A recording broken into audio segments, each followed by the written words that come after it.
அனைவருக்கும் வணக்கம். இது Brihaspati be the best version of yourself Coimbatore சகாப்தம் பார்ட் 8. இன்றைக்கி நம்ம என்ன பார்க்க போகிறோம் அப்படின்னா, விளையாட்டு மற்றும் பொழுதுபோக்கு. விளையாட்டுன்னு எடுத்துக்கும்போது தானுந்தி விளையாட்டுகள் நகரத்தின் முதன்மை இடம்பெற்ற விளையாட்டாக விளங்குகிறது. கோவை இந்தியாவின் தானுந்து விளையாட்டு போட்டிகளுக்கான தலைநகரம் என்று கூட அழைக்கப்படுகிறது. கோவையின் தொழிலதிபர்கள் சிலர் கரிவரதன் போன்றவர்கள் தங்களுடைய தானுந்தி வடிவமைப்பு மாற்றுவதில் ஈடுபாடு கொண்டு பின்னர் தானுந்தி பந்தயங்களில் பங்கெடுத்தனர். ஃபார்முலா பந்தயங்கள், ஃபார்முலா 1ன்னு சொல்லுவோம் இல்லையா, ஃபார்முலா பந்தயங்கள் இங்குள்ள கரி தானுந்து விரைவு சாலையில் நடைபெறுகின்றன. எம்ஆர்எஃப்னு சொல்லுவோம் இல்லையா, எம்ஆர்எஃப் கோயம்புத்தூரில் ஃபார்முலா 1 ஃபார்முலா கார்களை வடிவமைக்கிறது. நெடுஞ்சாலை பந்தயத்திலும் கோவை அணிகள் முக்கியமாக முதன்மை வகிக்கின்றன. ஃபார்முலா 1 பந்தயத்தில் 2005ஆம் ஆண்டு பங்கெடுத்த கோவையின் நாராயண் கார்த்திகேயன் இவ்விளையாட்டில் பங்கெடுத்த முதல் இந்தியர் ஆவார். நேரு விளையாட்டு அரங்கம் கால்பந்து போட்டிகளுக்காக கட்டப்பட்ட போதும் இங்கு தடகள விளையாட்டுகள் நடத்தப்படுகின்றன. தற்போது செயற்கை தடங்களுடன் நடுவில் கொரியா புல்தளம் அமைக்கப்பட்டுள்ள நிலையில் கோயம்புத்தூரில் குழிப்பந்தாட்ட மன்றம் 18 குழிகள் கொண்ட மைதானத்தை கொண்டுள்ளது. 100 ஆண்டுகளுக்கு பழமை வாய்ந்த கோயம்புத்தூர் காஸ்மோபாலிட்டன் மன்றம் இந்தியர்களுக்காக மட்டுமே உறுப்பினர்களாக உரிமையும் வழங்கப்படுகிறது. கோயம்புத்தூரில் பறக்கும் மற்றும் கோயம்புத்தூரில் வானூர்தி நிலைய வளாகங்களாகவும் அமைந்துள்ளன. அது மட்டுமின்றி புற்றுநோய் பற்றிய விழிப்புணர்வை ஏற்படுத்தும் நிகழ்வாக கோயம்புத்தூரில் அடிக்கடி மாரத்தான்களும் நடத்தப்பட்டு வருகின்றது. இது மட்டும் இல்லாமல் வருடத்துக்கு ஒரு முறை நடக்கிற மாரத்தான் ஓட்டப்பந்தயம் புகழ்பெற்ற டென்னிஸ் வீராங்கனையான நிருபமா வைத்தியநாதன் கோவையை சேர்ந்தவர். 1940இல் நிறுவப்பட்ட கோயம்புத்தூர் மாவட்ட சதுரங்க சங்கம் நாட்டின் பழமையான சதுரங்க சங்கமும் ஆகும். இது எல்லாத்தையும் கடந்து பொழுதுபோக்கு அப்படின்னு சொல்லும்போது, பொழுதுபோக்குக்கு இங்கே நிறைய விஷயம் இருக்குது. நகரை சுற்றி பல பொழுதுபோக்கு பூங்காக்கள் உள்ளன. 1980களிலிருந்து நகரத்தில் சில சிறிய வணிக வளாகங்கள் தோன்றிய பின்னர் 2000களில் பெரிய வணிக வளாகங்களும் பல தோன்றின. நகரத்தில் வஉசி பூங்கா, தமிழ்நாடு வேளாண்மை பல்கலைக்கழக பூங்கா, ரேஸ் கோர்ஸ் மற்றும் அதிக சிறுவர்கள் பூங்கா மற்றும் சாய்பாபா காலனியில் உள்ள பாரதி பூங்கா உள்ளிட்ட பல பூங்காக்கள் இங்கு உள்ளன. அது மட்டுமின்றி கோயம்புத்தூர் உயிரியல் பூங்காவில் பல விலங்குகள் மற்றும் பறவைகள் உள்ளன. சுதந்திர தினம் மற்றும் குடியரசு தின விழாக்கள் உள்ளிட்ட கண்காட்சிகள் மற்றும் நிகழ்ச்சிகளை நடத்துவதற்கு வஉசி பார்க், அதாவது வஉசி பூங்கா மைதானம் பயன்படுத்தப்படுகிறது. சிங்காநல்லூரில் ஏரி ஒரு பிரபலமான சுற்றுலா தலமாகவும் பறவைகள் தாங்கும் தலமாகவும் உள்ளது. நகரில் பல திரையரங்குகள் உள்ளன. கோவை குற்றாலம் அருவி, உதகமண்டலம் மலை வாழிடம் மற்றும் முதுமலை வனவிலங்கு காப்பகம், மழம்புழா அணை, ஆனைமலை மற்றும் தேசிய பூங்கா, அமராவதி அணை மற்றும் முதலை பண்ணைகளும் இங்கு உள்ளன. அது மட்டுமன்றி திருமூர்த்தி அணை மற்றும் பஞ்சலிங்கம் அருவி, ஆழியாறு அணை மற்றும் குரங்கு அருவி, வால்பாறை மலை வாழிடம், சத்தியமங்கலம் காடுகள் மற்றும் புலிகள் சரணாலயம் என சொல்லிக்கொண்டே போகலாம். அவ்வளோ விஷயம் இங்கே இருக்குங்க. கொடிவேரி அணைக்கட்டு, பழனி முருகன் கோவில் ஆகியவை கோவையை அருகில் உள்ள சுற்றுலா தலங்களாகும். இவ்வளோ விஷயங்களை நம்ம பார்க்கலாம். இதை தாண்டி ஒரு விஷயம் நாம் ஆல்ரெடி பேசியிருந்தோம். அது சிறுவாணி அப்படின்ற ஒரு விஷயந்தாங்க.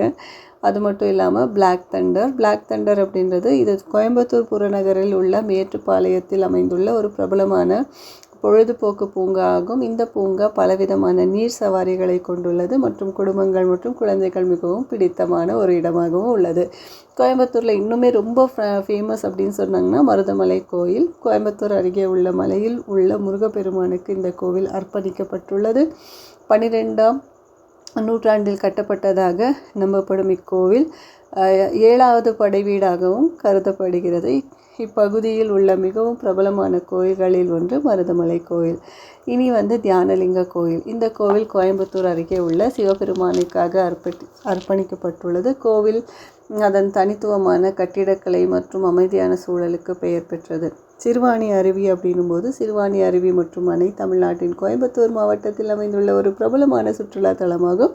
இந்த நீர்வீழ்ச்சி கோயம்புத்தூர் நகருக்கு மேற்கே 37 கிலோமீட்டர் தொலைவில் சிறுவாணி கிராமத்திற்கு அருகில் அமைந்துள்ளது. மேற்கு தொடர்ச்சி மலையில் உற்பத்தியாகும் அப்பகுதியில் உள்ள அடர்ந்த காடுகளில் பாய்ந்து செல்லும் சிறுவாணி நதியால் இந்த அருவி உருவாகிறது. இந்த நதி அதன் படிக்க தெளிவான நீருக்காக அறியப்பட்டுள்ளது மற்றும் உலகின் தூய்மையான குடிநீர் ஆதாரங்களில் ஒன்றாகவும் கருதப்படுகிறது. சிறுவாணி அணை 1927ஆம் ஆண்டில் கட்டப்பட்டது. முதன்மையான கோயம்புத்தூரில் நகரத்திற்காக குடிநீர் வழங்குவதற்காக 800 அடி உயரத்தில் அமைந்துள்ள இந்த அணை அடர்ந்த காடுகளால் சூழப்பட்டது. இது இயற்கை ஆர்வலர்கள் மற்றும் சாகச ஆர்வலர்களுக்கு பிரபலமான இடமாக உள்ளது. இந்த அணை நீர் மின்சாரத்தின் முக்கிய ஆதாரமாகவும் உள்ளது. 2 மின் நிலையங்களும் நீர் ஓட்டத்திற்கு இருந்து மின்சாரத்தை உற்பத்தி செய்கின்றன. அவ்வளோ ஃபேமஸான சிறுவாணி அருவி. அது இல்லாமல் இந்த நீர்வீழ்ச்சி மற்றும் அணை பிக்னிக் மற்றும் நாள் பயணங்களுக்காக ரொம்பவே பிரபலமான இடமாகும். நீர்வீழ்ச்சியை சுற்றியுள்ள பகுதி நன்கு பராமரிக்கப்பட்டுள்ள நிலையில் பல சுற்றுலா இடங்கள், காட்சிகள் மற்றும் மலையேற்ற பாதைகள் உள்ளன. நீர்வீழ்ச்சியை சுற்றியுள்ள காடுகள், குரங்குகள், காட்டுப்பன்றிகள் மற்றும் மயில்கள் உட்பட பல வகையான தாவரங்களும் மற்றும் விலங்கினங்களும் நம்மளுக்கு ரொம்பவே அட்ராக்ட் பண்ணுற ஒரு விஷயமா இருக்குங்க. இதை தாண்டி நம்ம என்ன பார்க்கலாம் அப்படின்னு சொன்னப்போ, நான் ஆல்ரெடி நம்ம பேசியிருந்தோம் இல்லைங்களா, அதே போல் அவங்க இங்கே நிறைய இஷ்டமான ஒரு விஷயங்கள் என்னென்னா, கோவை குற்றாலம், உதகமண்டலம் ஊட்டி, முதுமலை வனவிலங்கு காப்பகம், அதுக்கப்புறம் மலம்புழா அணை, ஆனைமலைன்னு எடுத்திங்கன்னா அதில் மாசாணியம்மன் கோயிலிருந்து எல்லா விஷயங்களுமே நம்ம இனி வரப்போகிற வீடியோவில் பேசலாம்.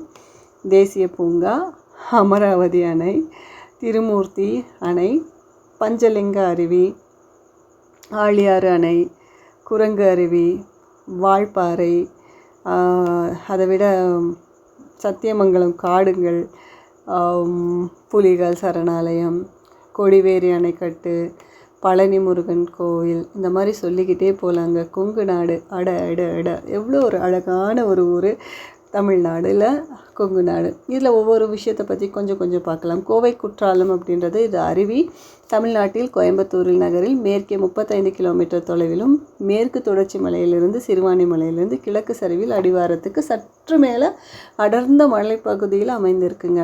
இந்த அருவி கரடுமுரடான ஆபத்தான வழியில் ஓடி வரும் ஒரு சின்ன குட்டி அருவிங்க. சற்று அகலமாகவும் குறைந்த உயரத்தில் விழும் பகுதியிலும் குளிக்கும் பகுதி உள்ளதுங்க இங்கே. அது மட்டும் இல்லாமல் இந்த அருவி சிறுவாணி மலைப்பகுதியிலிருந்து கிழக்கு சரிவில் நொய்யல் ஆற்றை உருவாக்கும் சிற்றூற்றுகளில் எல்லாம் கடந்து வர்றதுனால சிறுவாணி மலையில் இது என்ன சொல்லலாம், கோடை காலத்தில் பொதுவாக நீரோட்டம் குறைவாக இருக்கும். இந்த அருவி இயற்கை எழிலுக்கு குளிர்ச்சியான நீரோட்டத்திற்கும் ரொம்பவே புகழ்பெற்ற ஒரு விஷயம். இது சாவடியில் வனத்துறையில் சோதனை சாவடி அவங்க தான் இதை மெயின்டைன் பண்ணுறதுனால அவங்களுக்கு நம்ம இப்போ கட்டணம் 50 ரூபா கொடுத்தோம்னா உள்ளே போய் பார்க்குறதுக்கு அனுமதி இருக்குங்களாம். இனி வரப்போகிற எபிசோட்ஸில் நம்ம இன்னும் நிறைய விஷயங்களை பேசலாம். இப்போ யாராச்சும் என்னோடய சேனல் சப்ஸ்கிரைப் பண்ணலைன்னா தயவு செஞ்சு போய் சப்ஸ்கிரைப் பண்ணுங்கள், பெல் ஐக்கன் ஹிட் பண்ணுங்கள், ஷேர் பண்ணுங்கள், உங்கள் ஃப்ரெண்ட் லைக் பண்ணுங்கள். இனி ஏதாச்சும் உங்கள் பெட்டர்மெண்ட் வேணும் அப்படின்னு சொல்லி தோணுச்சுன்னா நீங்கள் அதுக்கான உங்களோட கமெண்ட்ஸ் அடிங்க. அதுக்கு தகுந்தாற் போல் இனி வர வீடியோஸ்லலாம் பேசலாம். Stay safe, be safe. Thanks for வாட்சிங்.